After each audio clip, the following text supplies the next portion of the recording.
hope you all are doing great. Welcome back to your channel, The Cellular Secret.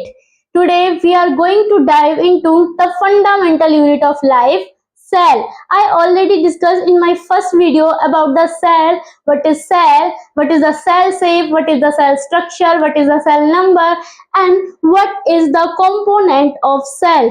Now we are going to learn about cell organelle. So there are many type of cell organelle, but I already discussed plasma membrane and cell wall. In plasma membrane, what is plasma membrane?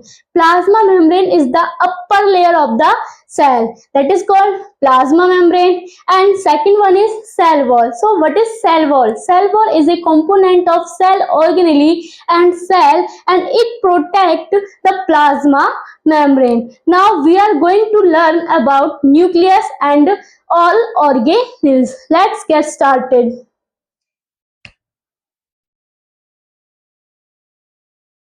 So what is nucleus? Nucleus क्या है? ये हमारे पास एक cell है. ये क्या है? Cell की प्लाज्मा मेम्ब्रेन है. Plasma membrane. इसके अंदर ये क्या है? ये न्यूक्लियस है. और न्यूक्लियस के अंदर क्या क्या रहता है? DNA. And the upper layer of plasma membrane is called cell wall. ये हमारी एक सेल है. सेल की ये जो लेयर है, फर्स्ट वाली जो लेयर है, इसे कहते हैं plasma membrane. And plasma membrane की जो अपर लेयर है, उसे क्या कहते हैं? Cell wall. और हम पढ़ने जा रहे हैं न्यूक्लियस. तो न्यूक्लियस क्या है? न्यूक्लियस सेल के अंदर पाया जाता है. इसके अंदर डीएनए है. इसके अंदर क्या है? डीएनए. डीएनए का काम क्या है? Carry all information. डीएनए क्या करता है? Carry all information of the body character. Body के अंदर जितने भी कैरेक्टर होते हैं, ये सारे इंफॉर्मेशन कौन कैरी करके रखता है? डीएनए. इसीलिए हमने न्यूक्लियस को क्या कहा है? Control centre of the cell. So nucleus क्या है?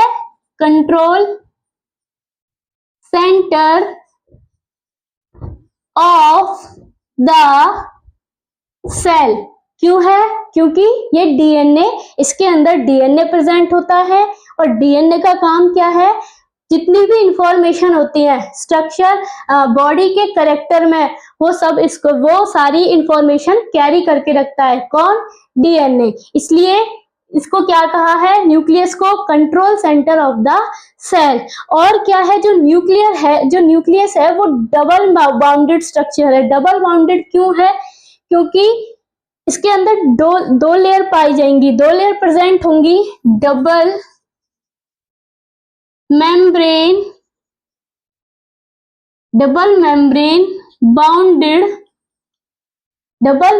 Bounded and nuclear envelope with core. मतलब जो ये हमारा न्यूक्लियस है, ये यहाँ पे कैसे प्रेजेंट है? डबल. इसके अंदर कितनी लेयर होंगी? डबल. कुछ इस तरीके से इसकी जो लेयर है प्रेजेंट होंगी. इसे क्या कहते हैं? Double membrane bounded. और यहां क्या प्रेजेंट है? Envelope core. इन्हें क्या कहते हैं? Envelope core. तो जो डीएनए है उसको हम control centre of the cell कहते हैं. और ये डबल मेम्ब्रेन बाउंडेड है, डबल न्यूक्लियर है. क्यों? क्योंकि इसके अंदर दो लेयर प्रेजेंट है और वे एनवेलप है एक दूसरे में. ओके. उसके बाद क्या होगा? जो न्यूक्लियस है वो और क्या काम करता है? इसके अंदर सेल डिवीजन होता है, कंटेन करता है सेल डिवीजन को.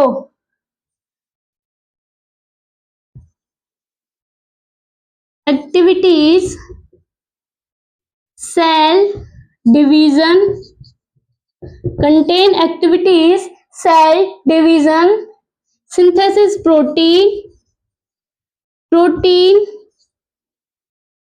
synthesis and इंफॉर्मेशन कैरी करेगा और किसमें इंप्रूवमेंट करेगा, ग्रोथ में। जो न्यूक्लियस है वो क्या करेगा, डिवीजन कर सेल डिवीजन करेगा, प्रोटीन सिंथेसिस करेगा एंड ग्रोथ में डेवलपमेंट करेगा। तो ये हमारे जो न्यूक्लियस है इसके पार्ट हैं। अब ये इसके अंदर डीएनए प्रेजेंट होता है। So what is DNA? DNA का काम क्या है? जो डीएनए है हमारा, इसको कहते हैं deoxy ribo nucleic acid. Deoxy ribo nucleic acid. जो डीएनए है ये डबल स्टैंडर्ड है। इसका स्ट्रक्चर कैसा है? डबल स्टैंडर्ड है। इसकी जो शेप है वो इस तरीके से रहती है। ये क्या है? Double helix thread like structure है। डीएनए की स्ट्रक्चर कैसी है? थ्रेड लाइक स्ट्रक्चर है, डबल स्टैंडर्ड डीएनए है और ये क्या कैरी करके रखता है? इंफॉर्मेशन कैरी करके रखता है और इंफॉर्मेशन और करेक्टर को पास करता है from one generation to next generation. जो डीएनए है इसका एक पार्ट है जिसे हम कहते हैं जीन, जो किसके अंदर होता है? डीएनए के अंदर होता है। जो जीन है ये एक तरीके का क्या है? सेगमेंट है। किसका सेगमेंट है? डीएनए का सेगमेंट है। जीन क्या है? Segment of DNA, segment of DNA जो क्या करेगा? इंफॉर्मेशन कैरी तो करेगा, कैरी इंफॉर्मेशन बट किसके लिए? For a particular character. किसके लिए? For a particular character. कैसे? From one generation to next generation. Suppose that जो जीन है ये क्या काम करेगा? इंफॉर्मेशन कैरी करेगा और करेक्टर को ट्रांसफर करेगा एक जनरेशन से दूसरी जनरेशन में। लेकिन अब जैसे किसी के पेरेंट्स हैं, पेरेंट्स में किसी बच्चे के क्या है? घुंघराले बाल हैं। पेरेंट्स में से, दोनों में से एक के घुंघराले बाल हैं, तो वो जो करेक्टर है वो उसके ऑफस्प्रिंग में भी जाएगा। तो एक बच्चे के क्या होगा? घुंघराले बाल आ जाएंगे, तो वो स्पेसिफिक हो जाएगा। जैसे कि आईज की बात लेके चलते हैं, किसी की आईज ब्लू होती है, किसी की व्हाइट होती है, किसी की ग्रीन होती है। तो जो जीन होता है ये क्या करता है? उस करेक्टर, उस पर्टिकुलर करेक्टर के लिए वर्क करता है। सपोज दैट पेरेंट्स की जो आईज है वो ब्लू है, मेल की जो आईज है वो ब्लू है और फीमेल की है वो ब्लैक है, तो करेक्टर पास होगा। तो जो ऑफस्प्रिंग होगी उसकी आई कैसी हो जाएगी? ब्लू हो जाएगी। ब्लू क्यों हो जाएगी? हम यहाँ पे स्ट्रॉन्ग, जो स्ट्रॉन्ग होगा उसको लेंगे। स्ट्रॉन्ग इसमें ये हम अभी नेक्स्ट चैप्टर में पढ़ेंगे, हेरिडिटी में जब जानेंगे तो क्या होगा, उसमें बताया जाएगा कि ये जो ब्लू आईज है, ब्लू आईज थी मेल की, और जो बच्चे के अंदर जब ट्रांसफर होगा, जब उसके डीएनए ट्रांसफर होंगे, तो जो मतलब जो डीएनए ट्रांसफर होगा, जब उन दोनों का रिप्रोडक्शन होगा तो करेक्टर तो दोनों के ही जाएंगे, लेकिन जो शो होगा वो किसका होगा? मेल का करेक्टर शो होगा। इसीलिए जो उनका बच्चा होगा उसकी जो आंखें होंगी वो कैसी होंगी? ब्लू होंगी। तो जो जीन है ये हमारा डीएनए है, और डीएनए में ये वाला जो करेक्टर है ये क्या है? Special for gene for blue eyes. इसे हम कहेंगे जीन फॉर ब्लू आईज। तो जीन क्या है? डीएनए सेगमेंट है। जो डीएनए है वो थ्रेड लाइक स्ट्रक्चर है, धागे जैसी स्ट्रक्चर है, डबल हेलिकल है, और क्या करता है? डीएनए कैरी करके रखता है इंफॉर्मेशन को। और आरएनए की अगर बात करते हैं तो आरएनए क्या है? आरएनए रीऑक्सी RNA ribonucleic acid. RNA की फुल फॉर्म क्या है? Ribonucleic acid. Ribonucleic acid ये कैसा होगा हमारा? ये सिंगल स्ट्रैंडर्ड होगा। स्ट्रक्चर तो इसकी भी थ्रेड लाइक होगी, लेकिन कैसा होगा? सिंगल स्ट्रैंडर्ड होगा। और जो डीएनए है हमारा वो डबल स्टैंडर्ड होगा। अब जो डीएनए है वो बनता कैसे है? डीएनए कैसे बनता है? तो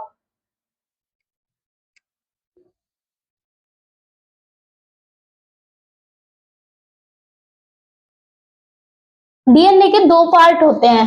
कौन कौन से पार्ट होते हैं? एक क्रोमेटिन होता है और एक क्रोमोसोम्स होता है। जो डीएनए होता है हमारा, इसके दो पार्ट होते हैं। एक होता है क्रोमेटिन, एक होता है क्रोमोसोम्स। दोनों ही डीएनए के अंदर प्रेजेंट होते हैं और न्यूक्लियस के अंदर भी प्रेजेंट होते हैं। क्यों? क्योंकि जो डीएनए है वो न्यूक्लियस के अंदर ही प्रेजेंट है। तो ये हमारा क्या है? ये हमारा एक न्यूक्लियस है। इसके अंदर जो डीएनए है वो इस तरीके से पड़ा है। Got it? इसे कहेंगे स्कैटर्ड डीएनए। अगर डीएनए कैसा है? स्कैटर्ड की फॉर्म में है, फैला हुआ है, स्कैटर्ड डीएनए इन न्यूक्लियस। अगर डीएनए स्कैटर्ड फॉर्म में है तो उसको हम कहते हैं क्रोमेटिन। क्या कहते हैं? क्रोमेटिन। और अगर डीएनए पैक्ड है, कैसा है? पैक्ड है, कॉइल्ड है, इस तरीके से है, तो उसे कहते हैं क्रोमोसोम्स। और जो क्रोमोसोम्स की जो नंबर है क्रोमोसोम्स का वो कितना है? 46। 23 in female and 23 in male. Half half change हो जाएगा। ये हमारा क्या है? क्रोमोसोम्स है। अब अगर हमें क्रोमोसोम्स अगर बनाना हो, जैसे कि ये हमारा ऐसे ही क्या पड़ा है? स्कैटर्ड डीएनए है। ये क्या है? स्कैटर्ड डीएनए है। Scattered DNA. यहां क्या होगा? सेल डिवाइड करेगी। क्या होगा? सेल डिवाइड करेगी, कोऑर्डिनेशन करेगी, सेल डिवीजन होगा। तो जो डीएनए है वो एक शेप में आ जाएगा, कॉइल्ड में आ जाएगा। तो क्या बन जाएगा? क्रोमोसोम्स। क्या बन जाएगा? क्रोमोसोम्स। अब यहां पे क्या होगा? ये हमारा डीएनए है, कॉइल्ड फॉर्म में आ गया। इसके बाद इसकी पैकिंग करनी जरूरी है ताकि जो डीएनए है वो हमारा इधर उधर ना भागे। तो जो पैकेजिंग का काम करता है डीएनए में वो कौन करता है? प्रोटीन। कौन करता है? प्रोटीन। कौन सी प्रोटीन? प्रोटीन का नाम क्या है? Histone protein. हिस्टोन प्रोटीन क्या काम करती है? पैकेज करती है, पैकेजिंग ऑफ डीएनए। डीएनए को पैक करती है, किस लिए? कि जो हमारा जो डीएनए है वो इधर उधर ना भागे, मतलब डीएनए को शेप प्रोवाइड करवाती है।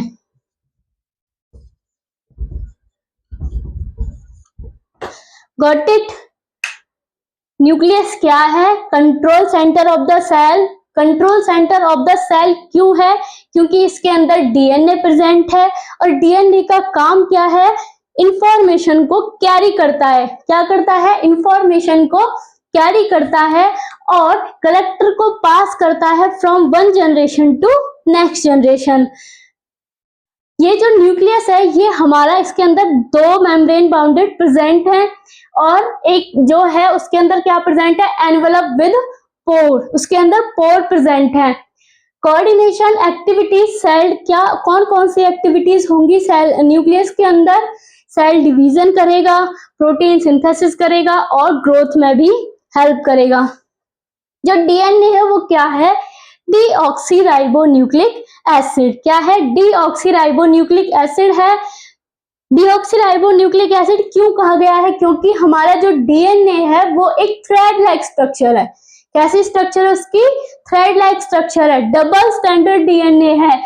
जो क्या करेगा, किसी पर्टिकुलर कैरेक्टर के लिए जब वर्क होगा इसमें, suppose that gene for blue eye, तो इस किसकी वजह से होगा, जीन की वजह से होगा। जीन क्या है, सेगमेंट ऑफ डीएनए जो इंफॉर्मेशन कैरी करेगा और कैरेक्टर को पास करेगा from one generation to next generation. RNA क्या है, राइबोन्यूक्लिक एसिड है और सिंगल स्टैंडर्ड है। इसका क्या है, सिंगल स्टैंडर्ड है। जो डीएनए है उसके दो टाइप है, कौन कौन से, क्रोमेटिन एंड क्रोमोसोम्स। क्रोमेटिन क्या है, DNA found in scattered form in nucleus. जो डीएनए है वो स्कैटर्ड फॉर्म में मिलेगा न्यूक्लियस के अंदर, उसे क्या कहेंगे, क्रोमेटिन। अगर डीएनए कॉइल्ड की फॉर्म में है तो उसे क्या कहेंगे, क्रोमोसोम्स। अगर सपोज दैट हमें सेल को डिवाइड करवाना है, ये क्या है, ये हमारा स्कैटर्ड डीएनए है। सेल अगर डिवाइड करेगी, सेल का डिवीजन होगा तो किसकी फॉर्म में होगा, कॉइल्ड की फॉर्म में होगा। जब कॉइल की फॉर्म में होगा तो वो इधर उधर ना भगे, इसलिए उसको एक पैकेजिंग की जरूरत पड़ेगी। पैकेजिंग किसकी वजह से होगी, प्रोटीन की वजह से। कौन सी प्रोटीन होगी, हिस्टोन प्रोटीन होगी, जो पैकेजिंग में हेल्प करवाएगी और सेल को शेप प्रोवाइड करवाएगी। तो ये हमारा न्यूक्लियस का कुछ पार्ट खत्म हो गया है। अब आप इसका स्क्रीनशॉट ले लो या फिर नोट्स बना लो, तब तक मैं पानी पी लेती हूँ।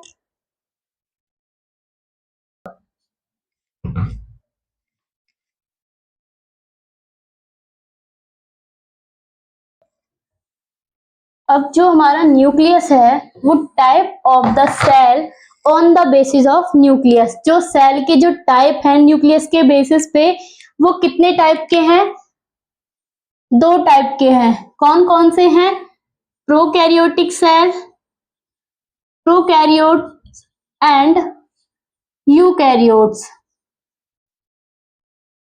प्रोकैरियोट सेल्स कौन से होते हैं और यूकैरियोट सेल्स कौन से होते हैं, इन दोनों में एक डिफरेंस होता है। जो हमारे प्रोकैरियोट होते हैं उनके अंदर जो न्यूक्लियस होता है वो अनडिफाइन होता है, मतलब न्यूक्लियस एब्सेंट रहता है। न्यूक्लियस कैसा रहेगा, एब्सेंट। और जो यूकैरियोटिक सेल होती हैं उनके अंदर न्यूक्लियस प्रेजेंट होता है। जब यूकैरियोटिक सेल के अंदर न्यूक्लियस प्रेजेंट होगा, दैट मीन्स सेल ऑर्गेनेली भी प्रेजेंट होंगी। और ये जो प्रोकैरियोटिक सेल है इसके अंदर सिंगल क्रोमोसोम्स मिलेंगे, सिंगल क्रोमोसोम्स। और यूकैरियोटिक सेल के अंदर जो क्रोमोसोम्स होंगे वो more than one chromosomes, more than one chromosomes. और क्या होगा, जो यूकैरियोटिक सेल है इसका एग्जाम्पल क्या है, बैक्टीरिया। बैक्टीरिया के अंदर सिंगल सेल प्रेजेंट होती है। और राइबोसोम्स, राइबोसोम्स प्रेजेंट होंगे। प्रोकैरियोटिक और यूकैरियोट दोनों में ही जो राइबोसोम्स है वो क्या होंगे, प्रेजेंट होंगे। इसमें भी राइबोसोम्स प्रेजेंट होंगे, राइबोसोम्स प्रेजेंट। और जो हमारा प्रोकैरियोट्स है ये सेल ऑर्गेनेली कंटेन नहीं करेगा, इसके अंदर सेल ऑर्गेनेली एब्सेंट रहेंगी। कौन कौन सी, mitochondria, Golgi apparatus, mitochondria, Golgi apparatus, ER, endoplasmic, endoplasmic reticulum. इसके अंदर एंडोप्लाज्मिक रेटिकुलम ये हमारी क्या है, सेल ऑर्गेनेली हैं जो इसके अंदर एब्सेंट रहेंगी, एब्सेंट। और यूकैरियोट के अंदर ये सेल ऑर्गेनेली प्रेजेंट रहेंगी। कौन कौन सी, माइटोकॉन्ड्रिया, गोल्जी एपरेटस, ER। जितनी भी सेल ऑर्गेनेली है वो यूकैरियोटिक सेल के अंदर प्रेजेंट होंगी। इसका एग्जाम्पल क्या है? सिंगल सेलुलर ऑर्गेनिज्म कौन से होते हैं? बैक्टीरिया हो गया, बैक्टीरिया के अंदर सिंगल सेल प्रेजेंट होती है। Blue green algae, blue green algae जिसका नाम क्या है? Cyanobacteria. और यूकैरियोट सेल के अंदर कौन कौन सी आएंगी? एग्जाम्पल में प्लांट सेल, एनिमल सेल, ये किसके अंदर आएंगे? यूकैरियोट्स के अंदर आएंगे। अब जो हमारा प्रोकैरियोट है, इसके अंदर जो न्यूक्लियस होता है वो अनडिफाइंड होता है, और प्रोकैरियोट्स यूकैरियोट्स के अंदर जो न्यूक्लियस होता है वो वेल डिफाइंड होता है। जो प्रोकैरियोटिक सेल है ये कहां से प्रिमिटिव हुई है? बैक्टीरिया। जो हमारा बैक्टीरिया होता है ये सिंगल सेलुलर होता है, इसके अंदर एक सेल प्रेजेंट होती है, ओनली सिंगल क्रोमोसोम्स प्रेजेंट। और यूकैरियोट्स के अंदर मोर देन 1 क्रोमोसोम्स प्रेजेंट होंगे। ये हमारा क्या है? बैक्टीरिया है। जो बैक्टीरिया की जो शेप होती है वो इस तरीके से होती है। यहाँ पे क्या लगे हैं? फ्लैजिला लगे हैं। और यहाँ पे जो डीएनए होता है वो स्कैटर्ड फॉर्म में होता है, नो एनवेलप। जो डीएनए है मेम्ब्रेन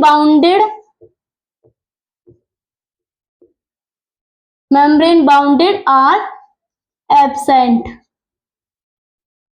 मतलब इस जो न्यूक्लियस होता है, जो डीएनए होता है प्रोकैरियोटिक सेल का, उसके अंदर कोई भी मेम्ब्रेन बाउंडेड एनवेलप नहीं होता है सेल को प्रोटेक्ट करने के लिए। जो सेल है वो स्कैटर्ड फॉर्म में ऐसे ही पड़ी रहती है। इसके ऊपर ये क्या प्रेजेंट है? Cell wall. ये क्या है? सेल वॉल है।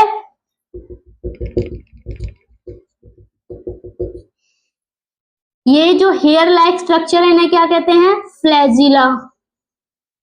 इन्हें क्या कहते हैं? फ्लैजिला।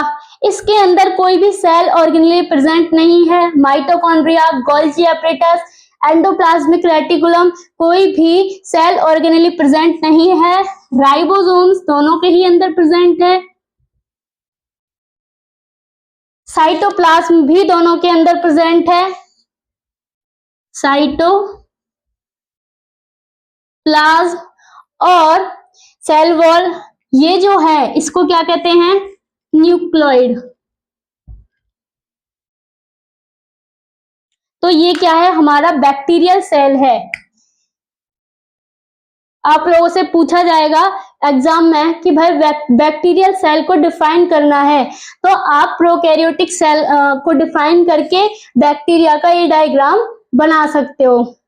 अब अगर बात करें यूकैरियोटिक सेल की, तो जो यूकैरियोट सेल होती है उसके अंदर भाई सेल ऑर्गेनेली प्रेजेंट होती है, न्यूक्लियस भी प्रेजेंट होता है, न्यूक्लियस के एनवेलप भी प्रेजेंट होते हैं, मेम्ब्रेन की बाउंड्री भी होती है। All cell organelle are present. Golgi apparatus, mitochondria, जितनी भी सेल ऑर्गेनेली हैं वो इसके अंदर प्रेजेंट होती हैं। तो ये क्या था हमारा जो न्यूक्लियस है, न्यूक्लियस का सेल के टाइप में, न्यूक्लियस के बेस पे जो सेल के जो टाइप है वो कितने टाइप है? 2 टाइप है, prokaryote cell and eukaryote cell. तो जो प्रोकैरियोट सेल है उसके अंदर न्यूक्लियस एब्सेंट होगा, और जो यूकैरियोट सेल है उसके अंदर न्यूक्लियस प्रेजेंट होगा। जो प्रोकैरियोटिक सेल है उसके अंदर सिंगल क्रोमोसोम्स होंगे, और यूकैरियोट्स के अंदर मोर देन 1 क्रोमोसोम्स प्रेजेंट होंगे। माइटोकॉन्ड्रिया, गोल्जी एपरेटस और एंडोप्लाज्मिक रेटिकुलम, ये क्या है? हमारी सेल ऑर्गेनेली है। ये सेल ऑर्गेनेली प्रोकैरियोट्स के अंदर एब्सेंट होंगी और यूकैरियोट्स के अंदर प्रेजेंट होंगी। यूकैरियोट्स के अंदर प्रेजेंट होंगी। और क्या है भाई इसमें, इसके एग्जाम्पल है बैक्टीरिया, एक बैक्टीरिया हो गया, ब्लू ग्रीन एल्गी हो गई जिसको क्या कहते हैं, साइनोबैक्टीरिया कहते हैं, और प्लांट सेल और एनिमल सेल। एक बात याद रखना, जितनी भी सेल ऑर्गेनेली हैं ह्यूमन के अंदर, जितनी भी सेल ऑर्गेनेली हैं, सबसे बड़ी cell organelle, largest cell organelle कौन सी है हमारी, न्यूक्लियस है, लार्जेस्ट सेल ऑर्गे। तो यहाँ पे आपका न्यूक्लियस खत्म होता है, इसका स्क्रीनशॉट ले लीजिए, नोट्स बना लीजिए, उसके बाद एंडोप्लाज्मिक रेटिकुलम को डिस्कस करते हैं। चलो अब आगे की चलते हैं, पहले इसको इरेज कर दूं। अब जो हमारी नेक्स्ट सेल ऑर्गेनेली है वो कौन सी है, endoplasmic reticulum, endoplasmic reticulum, short में इसे ER भी कहते हैं। Endo means inside, plasmic means cytoplasm and reticulum means network। क्या होगा, एंडोप्लाज्मिक रेटिकुलम में जो सेल मेम्ब्रेन होगी वो साइटोप्लाज्म के साथ नेटवर्क बनाएगी। इनसाइड सेल के अंदर जो साइटोप्लाज्म है वो मेम्ब्रेन के साथ नेटवर्क बनाएगी। इसका काम क्या है, सिंथेसिस ऑफ प्लाज्मा मेम्ब्रेन। क्या सिंथेसिस करेगी, सिंथेसिस ऑफ प्लाज्मा मेम्ब्रेन।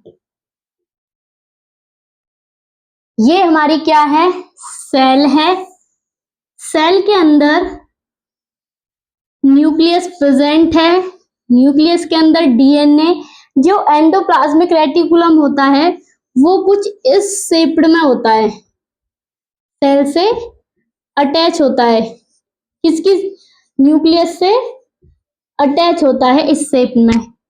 जहां पे ये प्रेजेंट होंगे इन्हें क्या कहते हैं, राइबोसोम्स। जहां पे राइबोसोम्स प्रेजेंट होंगे उसे क्या कहेंगे, रफ एंडोप्लाज्मिक रेटिकुलम,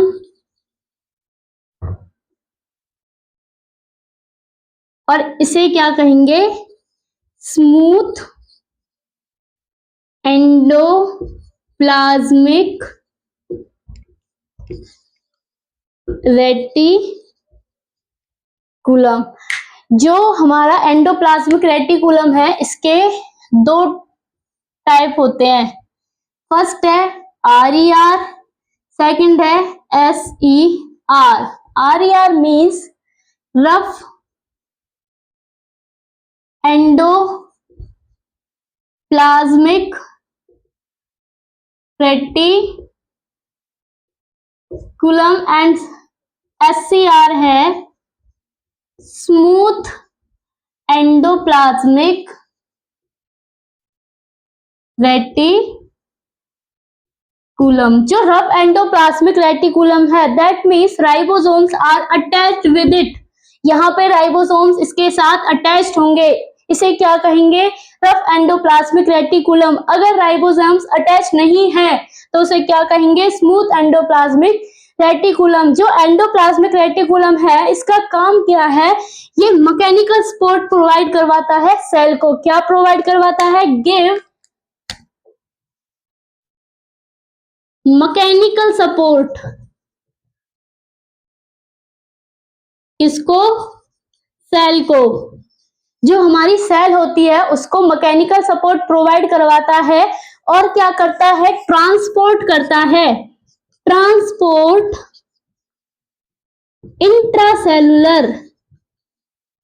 सेल के अंदर जो ट्रांसपोर्टेशन होता है वो कौन करवाता है, endoplasmic reticulum. Transport intracellular system for various substance substance के बीच में ट्रांसपोर्टेशन करवाता है सेल के अंदर।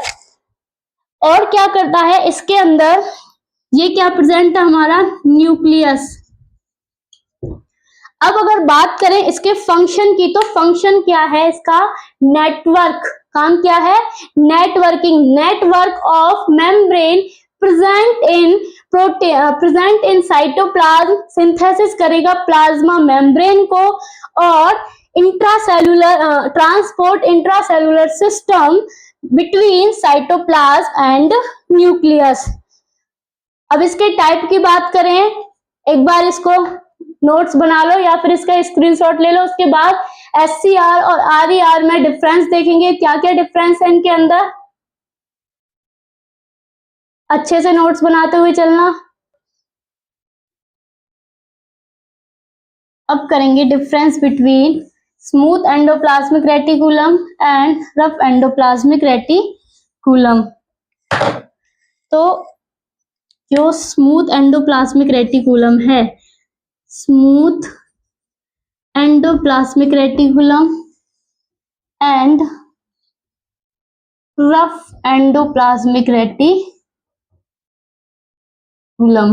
ये क्या है भाई। जो स्मूथ है, अभी हमने जब डायग्राम में देखा था, तो जो स्मूथ एंडोप्लाज्मिक रेटिकुलम है उसमें क्या था, क्या उसमें राइबोसोम्स अटैच थे, नहीं, उसमें राइबोसोम्स अटैच नहीं थे, एंडोप्लाज्मिक के साथ राइबोसोम्स अटैच नहीं थे। तो हम लिख सकते हैं यहाँ पे राइबोसोम्स, साथ के साथ करते चलना, ribosomes are not attached.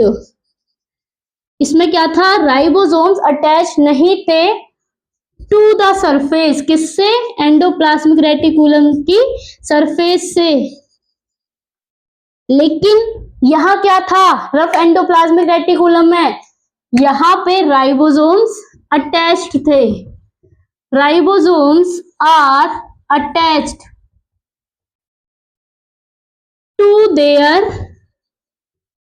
Surface. इसमें राइबोसोम्स अटैच नहीं थे और उसमें अटैच थे। इसको अपीयर किया गया था, अपीयर स्मूथ अंडर, इसको स्मूथ एंडोप्लाज्मिक रेटिकुलम को माइक्रोस्कोप में देखा गया था। Appear smooth endoplasmic reticulum in microscope, under in microscope, इसको माइक्रोस्कोप में देखा गया था। इसको देखा गया था कि ये वाले कैसे दिखने में स्मूथ हैं और ये वाले कैसे थे दिखने में रफ थे। Appear rough under microscope, under microscope, ये कैसे थे, रफ थे और ये कैसे थे, स्मूथ थे। और ये जो स्मूथ एंडोप्लाज्मिक रेटिकुलम है, ये क्या करेगा, सिंथेसिस करेगा, किसका, लिपिड का, इन्वॉल्व्ड इन लिपिड सिंथेसिस। किसको सिंथेसिस करेगा, लिपिड को, और ये किसको करेगा, प्रोटीन को, protein synthesis and secretion, protein को सिंथेसिस करके क्या करेगा, सीक्रेट करेगा। उसके बाद जो स्मूथ एंडोप्लाज्मिक रेटिकुलम थे, इसमें एक जो ये लिपिड था, ये कौन सा था, इन्वॉल्व लिपिड, स्टेरॉइड नाम का लिपिड था, steroid, steroid hormone, steroid hormone. Steroid hormone क्या है, एक सेक्स हार्मोन है। तो जो लिपिड है ये इस हार्मोन को सिंथेसिस करेगी स्मूथ एंडोप्लाज्मिक रेटिकुलम में, और इसके अंदर क्या होगा, involve in formation of, involve information of any protein enzyme, protein enzyme. ये जो रफ एंडोप्लाज्मिक रेटिकुलम है, इसके अंदर involve information of protein enzyme. Enzyme का मतलब क्या होता है? जो ब्रेक डाउन करता है, जो रिएक्शन में हेल्प करता है, हेल्प इन रिएक्शन। और जो स्मूथ एंडोप्लाज्मिक रेटिकुलम है, जो हमारे लीवर के अंदर क्या होगा, ड्रग्स होंगे, उसको क्या करेगा, डिटॉक्सिफिकेशन करेगा। डिटॉक्सिफिकेशन मतलब उसमें से टॉक्सिक चीजों को बाहर कर देगा। तो ये क्या था, हमारा डिफरेंस है स्मूथ एंडोप्लाज्मिक रेटिकुलम और रफ एंडोप्लाज्मिक रेटिकुलम के साथ। एक बार इसको रिवाइज करा देती हूँ, आप लोग साथ के साथ नोट्स बनाते चलिए, उसके बाद हम आगे बढ़ेंगे नेक्स्ट सेल ऑर्गेनेली। जो एंडोप्लाज्मिक रेटिकुलम है, भाई ये क्या है? Endo means inside, plasmic means cytoplasm, reticulum means network. जो प्लाज्मा मेम्ब्रेन के बीच में नेटवर्क फॉर्म करती है उसे क्या कहते हैं? एंडोप्लाज्मिक रेटिकुलम कहते हैं। ये क्या करती है? Synthesis of plasma membrane. क्या करेगी? Synthesis of plasma membrane. और गिव मैकेनिकल सपोर्ट, सेल को क्या प्रोवाइड करवाएगी? सेल को मैकेनिकल सपोर्ट प्रोवाइड करवाएगी। Transport intracellular system for the various substance, जितने भी इसके अंदर सब्सटेंस होंगे उनको क्या करेगी? ट्रांसपोर्ट करवाएगी सेल के अंदर। अब जो एंडोप्लाज्मिक रेटिकुलम है हमारा, ये दो टाइप का होता है। कौन कौन सा? Rough endoplasmic reticulum and smooth endoplasmic reticulum. जो रफ एंडोप्लाज्मिक रेटिकुलम होता है, इसमें क्या होता है कि जो राइबोसोम्स होते हैं वो ईआर पे अटैच होते हैं। ईआर कहाँ था? न्यूक्लियस था सेल के अंदर। ये सेल है, इसके अंदर न्यूक्लियस था, तो ये क्या प्रेजेंट थे हमारे यहाँ पे? ये ईआर थे। और जहां पे राइबोसोम्स अटैच था, ये क्या थे? आरईआर। और जहां पे अटैच नहीं था वो क्या थे? SER. Ribosomes are not attach to their surface. जिसकी सरफेस पे राइबोसोम्स अटैच नहीं है उसे क्या कहते हैं? Smooth endoplasmic reticulum. और जिसकी सरफेस पे राइबोसोम्स अटैच्ड हैं, ribosomes are attached to their surface, उसे क्या कहते हैं? Rough endoplasmic reticulum. जब स्मूथ एंडोप्लाज्मिक रेटिकुलम को माइक्रोस्कोप में से देखा गया था तो इसकी जो सेल थी वो कैसी थी? स्मूथ थी। और जो रफ एंडोप्लाज्मिक रेटिकुलम था, इसकी जो सेल थी वो कैसी थी? रफ थी। उसके बाद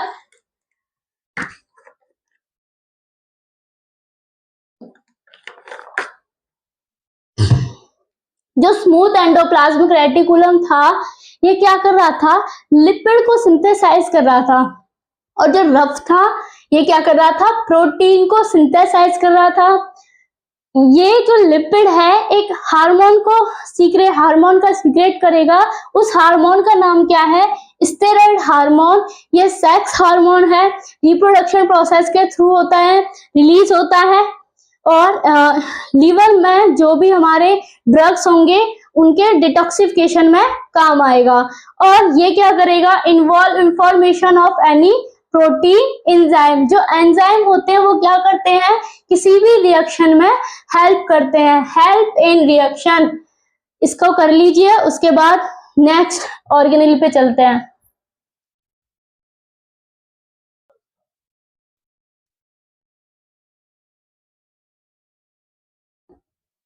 अब जो नेक्स्ट सेल ऑर्गेनेली है उसका नाम है Golgi apparatus.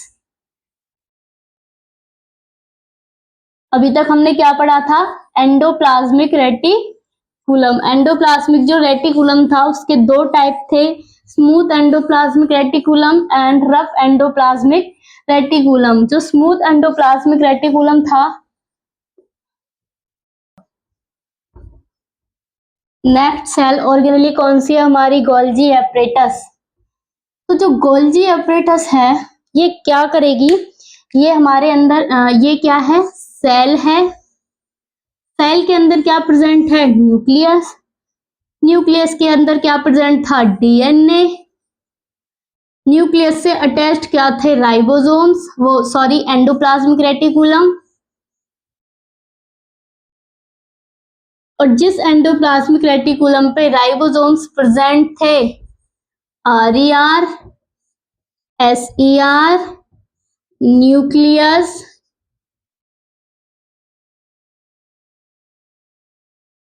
Cell membrane, DNA। अब जो गोल्जी एपरेटस होता है उसकी जो शेप होती है वो ऐसी होती है, फ्लैट होती है, और ये एक दूसरे के पैरेलल होते हैं। जब ये इसकी जो शेप होती है वो ये जो होते हैं, इसका जो सब्सटेंस होता है, ये ब्लड या तो वेसिकल होते हैं। क्या होते हैं? वेसिकल कहते हैं ना। ट्यूब्यूल्स होते हैं और वेसिकल होते हैं। जो वेसिकल होते हैं वो एक दूसरे के पैरेलल होते हैं, तो इनको नाम दे दिया गया सिस्टर्न। क्या नाम दिया गया? सिस्टर्न नाम दिया गया। अब जो गोल्जी एपरेटस है ये क्या करेगा? मेम्ब्रेन फ्लैट है, इसकी जो मेम्ब्रेन है कैसी है? Membrane flat, flat ended sac. जो सैक किसको कहते हैं? सिस्टर्न। ये क्या काम करेगी? जो गोल्जी एपरेटस है, जो भी हमारे एंडोप्लाज्मिक रेटिकुलम के अंदर लिपिड और प्रोटीन सिंथेसाइज हुए थे उन्हें मॉडिफाइड करेगी। Modified modified lipid and protein जो कहां सिंथेसाइज हुए थे? एंडोप्लाज्मिक रेटिकुलम में। सिंथेसाइज्ड इन एंडोप्लाज्मिक रेटिकुलम में। और क्या काम है इसका? इन्वॉल्व इन मॉडिफिकेशन, पैकेजिंग का काम है। क्या करेगी? जो गोल्जी एपरेटस है ये पैकेज करेगी। Involve in modification and packaging, involve in modification and packaging. Storage का काम करेगी, पैकेज का काम करेगी, स्टोरेज का काम करेगी, secretion and transport of substance. जो गोल्जी एपरेटस है ये क्या है? एक मेम्ब्रेन फ्लैट नेडेड, इसकी जो शेप है वो कैसी है? फ्लैट है। ये एक दूसरे के पैरेलल हैं। ये जो ट्यूब्यूल्स हैं ये एक दूसरे के पैरेलल हैं, तो इन्हें किसका नाम दे दिया गया? सिस्टर्न। इन्हें क्या कहते हैं? सिस्टर्न कहते हैं। जो गोल्जी एपरेटस है, जो हमारा एंडोप्लाज्मिक रेटिकुलम था उसके अंदर क्या हो रहा था? लिपिड और प्रोटीन सिंथेसाइज हो रहे थे। तो जो लिपिड और जो प्रोटीन है वो इसके अंदर क्या होगी? मॉडिफाइड होगी। और गोल्जी एपरेटस क्या करती है? मॉडिफिकेशन एंड पैकेजिंग, पैकेजिंग का काम करेगी, प्लस स्टोरेज करेगी, सीक्रेशन करेगी and transportation of substance. Cell के अंदर जो भी सब्सटेंस होगा उसको आगे की तरफ ट्रांसपोर्ट कर देगी। फंक्शन क्या है इसके? कि लिपिड एंड प्रोटीन को पैकेज करेगी।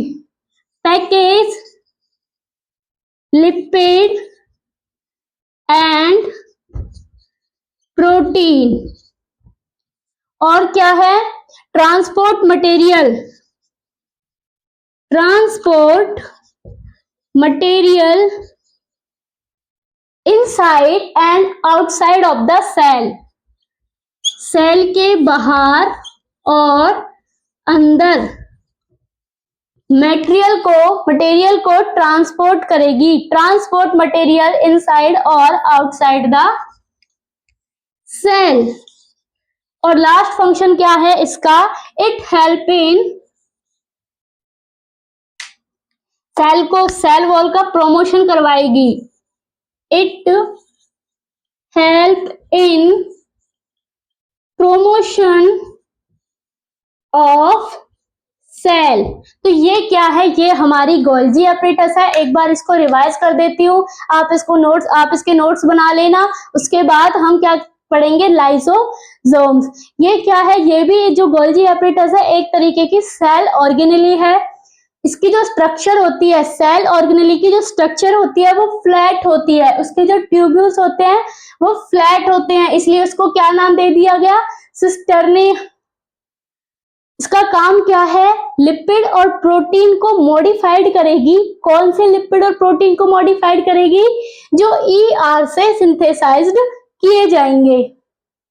Involve in modification and packaging. किसके मॉडिफिकेशन में काम करेगी, packaging, storage, secretion and transport of a substance.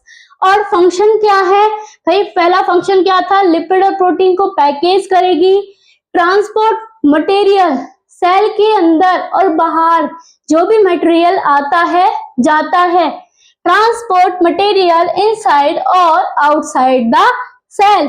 और क्या करेगी, it help in promotion of cell wall.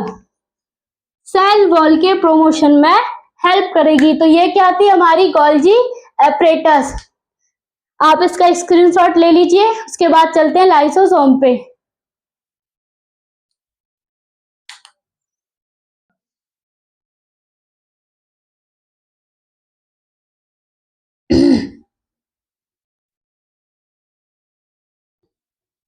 अब क्या पढ़ेंगे, लाइसोसोम्स। जो नेक्स्ट सेल ऑर्गेनली है उसका नाम क्या है, लाइसोसोम्स। लाइसोसोम्स क्या होते हैं, जो लाइसोसोम्स होते हैं ये हमारे सिंगल मेम्ब्रेन बाउंडेड होते हैं। कैसे होते हैं, सिंगल मेम्ब्रेन बाउंड होते हैं।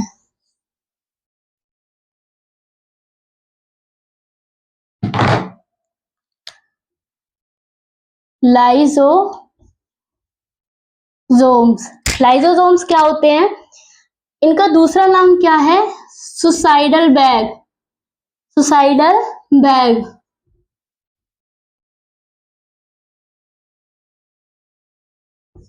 ये हमारी सेल है, ये हमारी क्या है, सेल है।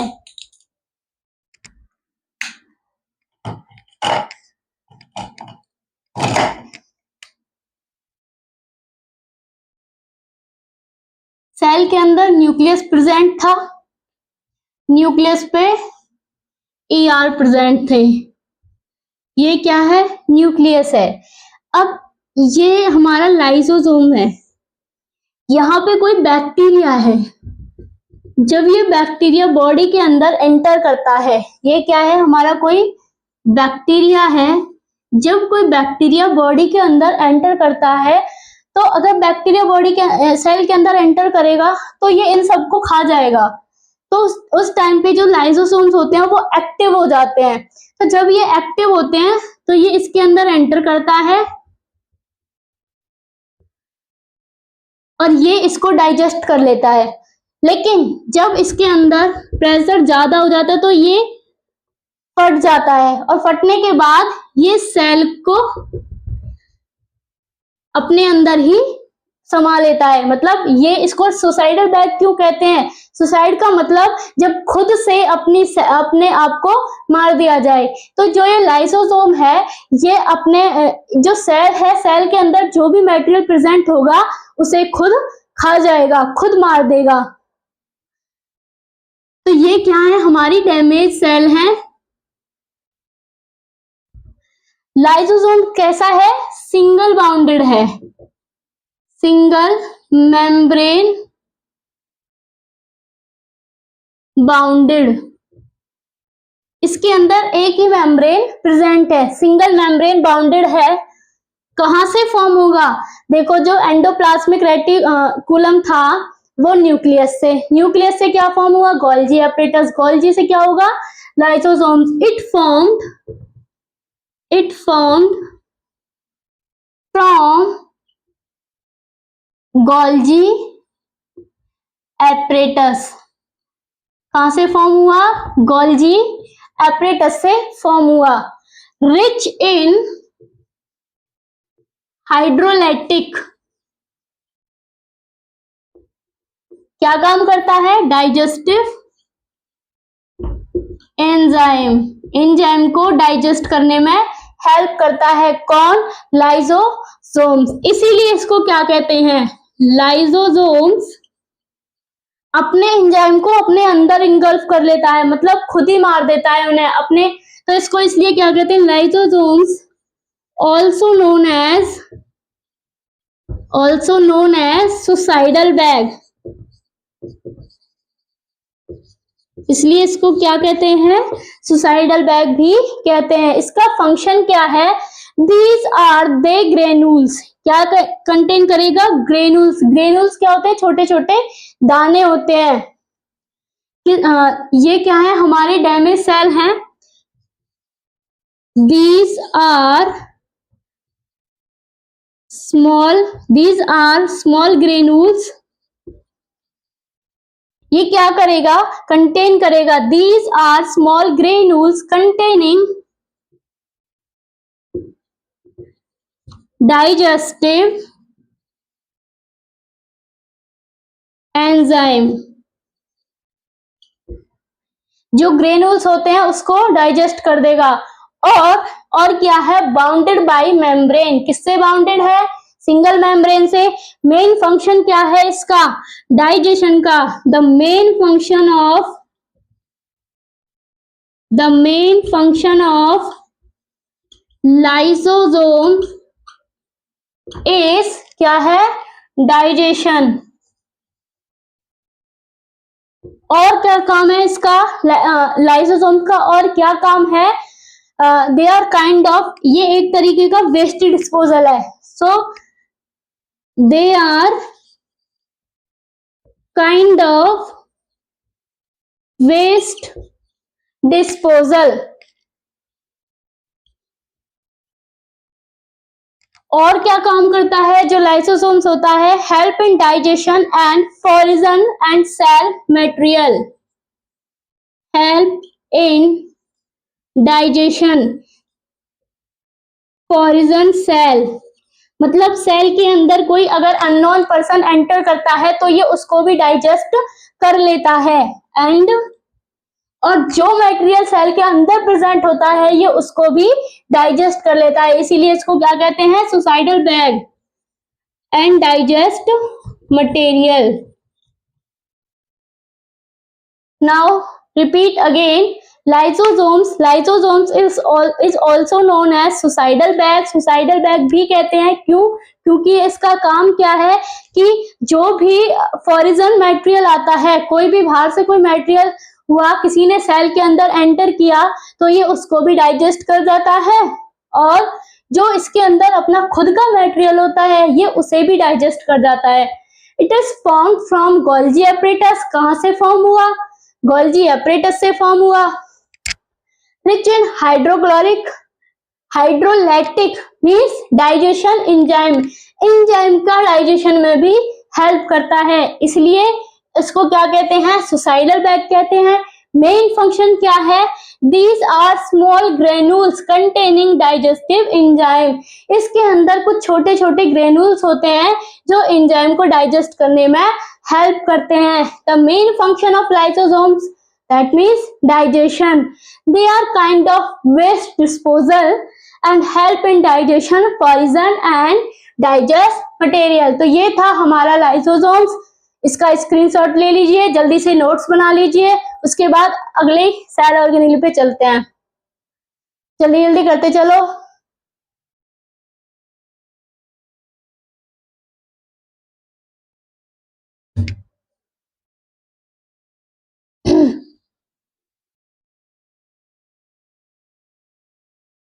अब नेक्स्ट ऑर्गेनेल पढ़ेंगे।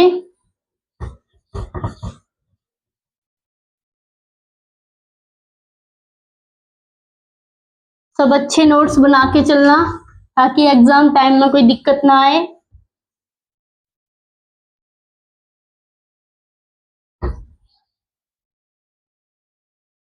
और किसी को कोई भी प्रॉब्लम आ रही हो तो कमेंट बॉक्स में अपना मैसेज ड्रॉप कर सकता है ताकि मैं नेक्स्ट वीडियो में उसको सॉल्व कर सकूं।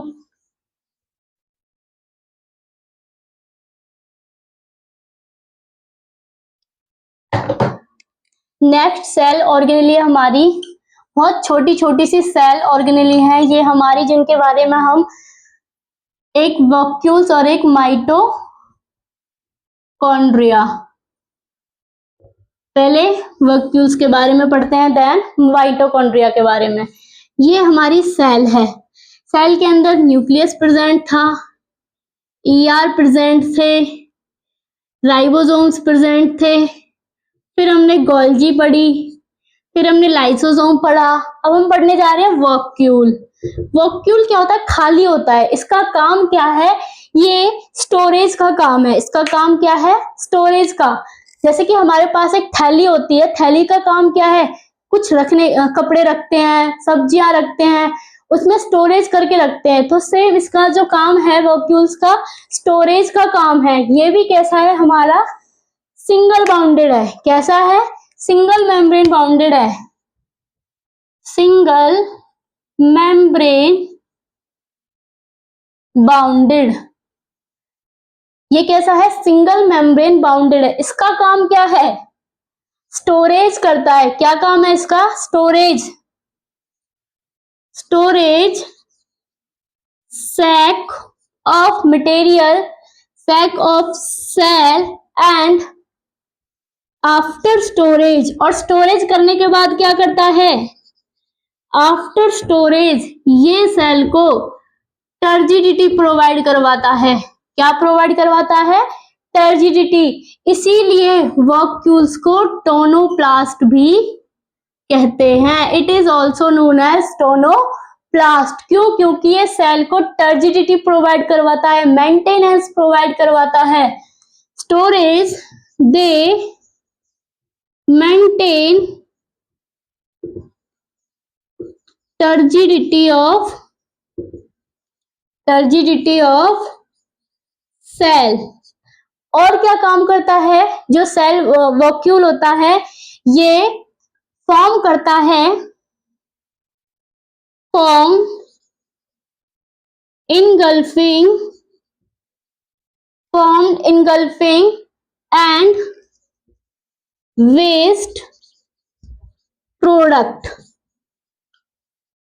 Form engulfing and waste product. जो हमारा ये वॉक्यूल होता है, ये हमारा सिंगल मेम्ब्रेन बाउंडेड होता है और स्टोरेज करता है। सेल किसका काम करता है? स्टोरेज का काम करता है।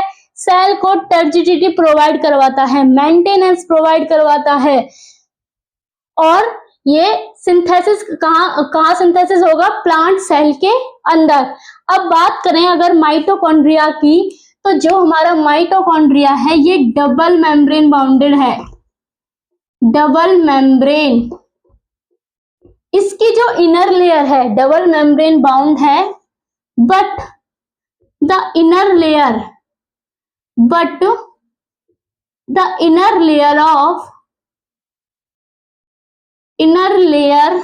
ऑफ माइटोकॉन्ड्रिया कैसी है? एनवलप है। कैसी है? एनवलप है, फोल्ड है। The inner layer of mitochondria is folded. कैसी है वो? फोल्डेड है। एक जो फर्स्ट मेम्ब्रेन है डबल मेम्ब्रेन है, एक मेम्ब्रेन स्ट्रेट है, दूसरी कैसी है? फोल्डेड है। कितनी बार? Over many times. Over many times वो कैसी है? फोल्डेड है, जिसको हम क्या कहते हैं? सिस्टी। ये हमारा क्या है? इसकी शेप कैसी होती है? ऐसी होती है। ये सिंगल मेम्ब्रेन है। डबल मेम्ब्रेन होगा तो इसकी शेप कैसी होगी? फोल्डेड होगी मैनी टाइम्स।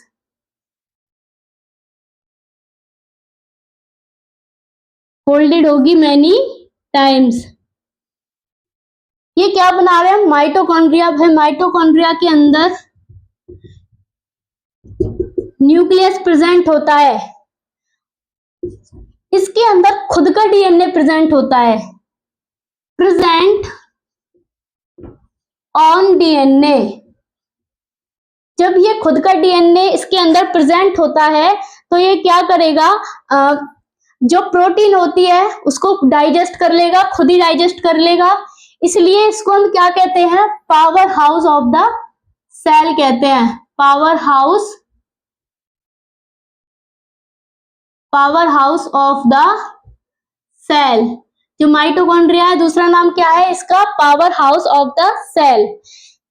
ये एक एनर्जी फॉर्म करता है, किसकी फॉर्म में, एटीपी की फॉर्म में, form energy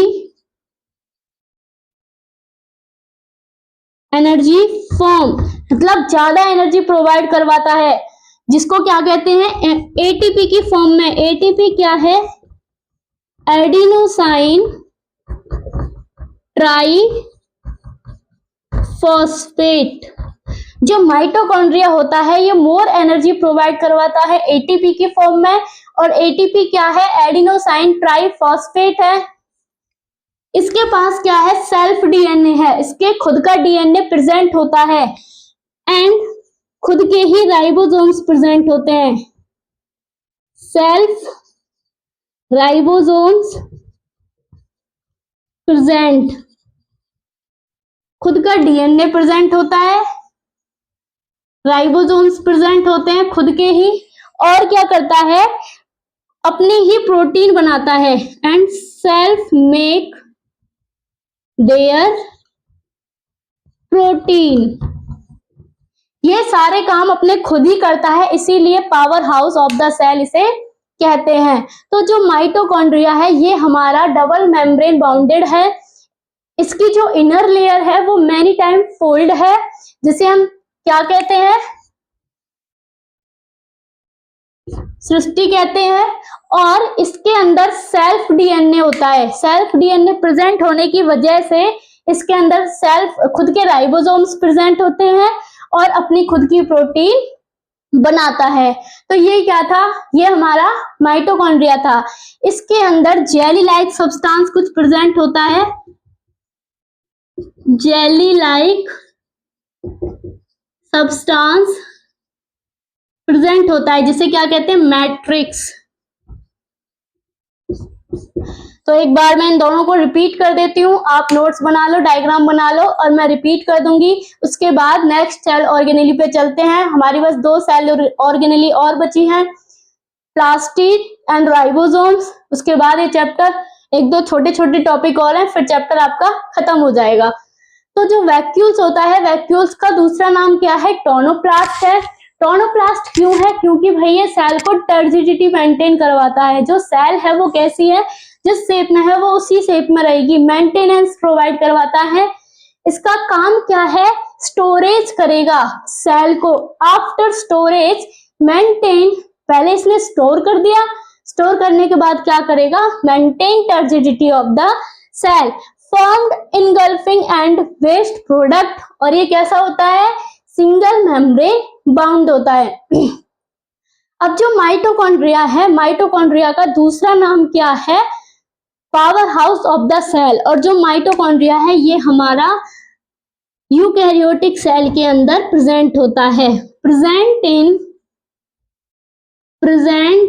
in eukaryote cell. और यूकैरियोट सेल कौन से होते हैं, जिनके अंदर न्यूक्लियस प्रेजेंट होता है, मतलब इसके अंदर न्यूक्लियस भी प्रेजेंट होगा। जब डीएनए प्रेजेंट होगा तो न्यूक्लियस तो जरूर प्रेजेंट होगा। तो ये डबल मेम्ब्रेन बॉन्ड है, लेकिन इसकी जो इनर वाली लेयर है ये कैसी है, मैनी टाइम फोल्ड है। इसको क्या कहते हैं, सृष्टि कहते हैं, प्रेजेंट ऑन डीएनए। इसके अंदर अपना खुद का डीएनए प्रेजेंट होता है, जिसकी वजह से ये अपनी प्रोटीन भी खुद ही बना लेता है। और सेल्फ राइबोसोम्स, इसको किसी के पास जाने की जरूरत नहीं है, इसके पास खुद के राइबोसोम्स प्रेजेंट होते हैं और प्रेजेंट इन यूकैरियोटिक सेल। तो ये थे हमारे वैक्यूल एंड माइटोकॉन्ड्रिया। स्क्रीनशॉट ले लीजिए, उसके बाद नेक्स्ट चलते हैं।